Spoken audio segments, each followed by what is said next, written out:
Salut à tous les amis, c'est Joverclock, j'espère que vous allez bien. On se retrouve aujourd'hui pour la présentation du BeCoyote Shadowrock TF2, donc un ventirad top flow, top flow tout simplement, puisque le ventilateur est parallèle à la carte mère.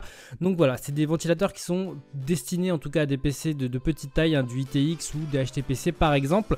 C'est annoncé avec un TDP de 160 watts, donc ça peut nous permettre de refroidir assez bien des petits CPU overclockés. On va voir un petit peu ce que ça donne après. Alors ce top flow de chez BeCoyote, il va être composé de 5 caloducs de cuivre de 6 mm qui vont parcourir tout simplement un réseau d'ailettes. Il y en a 57 au total. Pour ce qui est des dimensions, on sera sur du 137 par 165 par 112 avec le ventilateur, et le poids il me semble qu'il est annoncé un petit peu moins de 700 grammes, ça doit être 680 grammes, donc voilà, ça en fait quelque chose de finalement assez léger. Alors pour ce qui est du côté esthétique, on va retrouver sur la première ailette une plaque en alu brossé qui est plutôt jolie. On va y retrouver notamment le nom de la marque en plein milieu avec des petits capuchons pour finir nos petits caloducs en cuivre, donc voilà, ça rend plutôt sympa, c'est assez joli. Alors pour parler de la base de ce TF2, elle va être avec une pâte thermique pré-appliquée, donc ça c'est plutôt sympa. Malheureusement on n'aura pas de tube en bundle, ça peut être agréable lorsque vous voulez la changer tout simplement.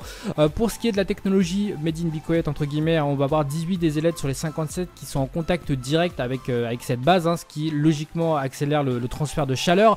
Pour ce qui est des compatibilités mémoire, il n'y a pas trop de soucis. Moi j'ai testé avec des rads assez grands, avec des ventilateurs assez grands, ça passe correctement. Il me semble qu'il y a 52 mm si je vous dis pas trop de bêtises, donc voilà, ça reste avec des compatibilités qui sont quand même largement correctes. Ce TF2 il est fourni avec un ventilateur de 135 mm pour 22 d'épaisseur, il va être géré par du PWM, ça vous permettra de modifier à votre guise la vitesse de rotation du ventilateur tout simplement.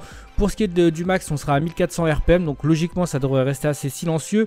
Pour ce qui est des CFM, on sera à 67,8 et la pression statique est annoncée à 2,1 mm H2O. Et pour finir avec le bundle, on va tout simplement retrouver toutes les plaques de fixation, que ce soit de l'AMD avec la M4 tout simplement ou avec du Intel, tous les sockets sont bien évidemment représentés, donc de ce côté là il n'y aura aucun souci. Alors un petit mot sur le montage, je vous fais pas une vidéo forcément dessus, il faut juste savoir que chez BeCoyote comme d'habitude, à part les Silent Loop qui étaient vraiment très accessibles, on a toujours un système qui est un petit peu laborieux avec plusieurs vis etc, donc c'est pas dur en soi, il faut pas exagérer, mais c'est pas non plus très agréable, donc voilà, c'est un truc qui pourrait améliorer je pense dans le temps.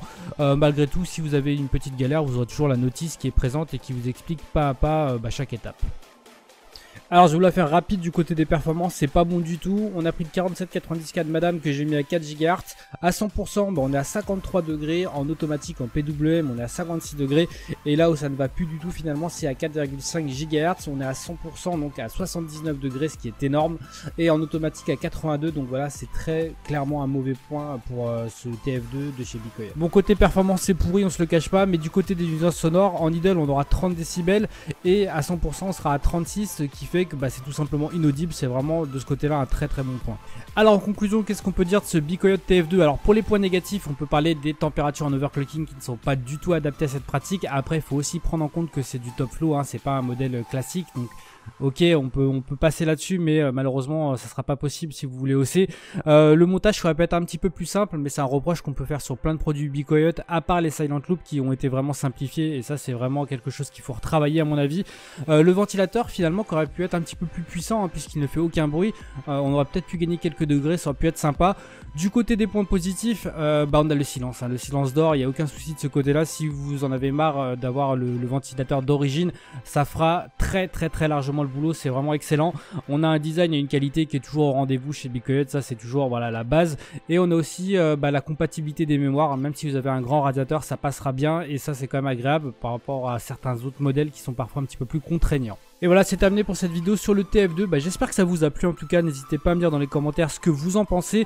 N'hésitez pas aussi, tant que possible, à partager cette vidéo, en tout cas aux gens que ça pourrait intéresser. Ça m'aide énormément. Et surtout à liker la vidéo, vous connaissez un petit peu le référencement. Sur ce, il ne me reste plus qu'à vous souhaiter de passer une très bonne journée. Amusez-vous bien. Ciao, ciao tout le monde.